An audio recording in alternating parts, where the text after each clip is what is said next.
Dengue জ্বর মহামারীর সিজনে প্রবেশ করেছে চীন।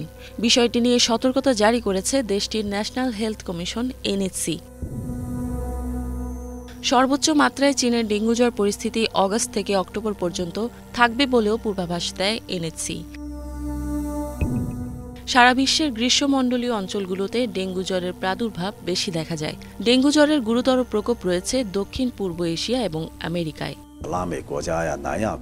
বছরের শুরুর দিকে ল্যাটিন আমেরিকা এবং দক্ষিণ এশিয়ার দেশগুলোতে ডেঙ্গু জ্বরের দ্রুত বিস্তার দেখা যায়। জলবায়ু পরিবর্তনের কারণে মশা আগের চেয়ে বেশি উত্তরের দিকে উঠতে পারে। ফলে এবছর আগে থেকেই ডেঙ্গু জ্বরের প্রতিরোধ ব্যবস্থা নেওয়া উচিত।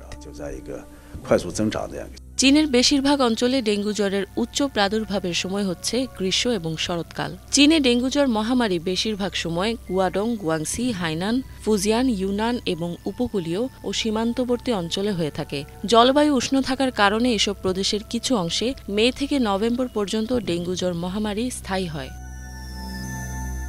চীনের national disease control and prevention administration বলছে, এডিস মশার কামড়ে ডেঙ্গু মহামারী ছড়িয়ে থাকে। চীনে ডেঙ্গু জ্বরের প্রধান বাহক হচ্ছে এডিস অ্যালবোপিক্টাস এবং এডিস ইজিপ্টি। যেখানে পানি রয়েছে সেখানে মশাও রয়েছে। গ্রীষ্মকালে বাড়ির উঠান এবং আশেপাশে জমে থাকা পানি অপসারণ করে পরিষ্কার পরিচ্ছন্ন রাখতে হবে। ইফাত জাহান, বাংলা ভিশন।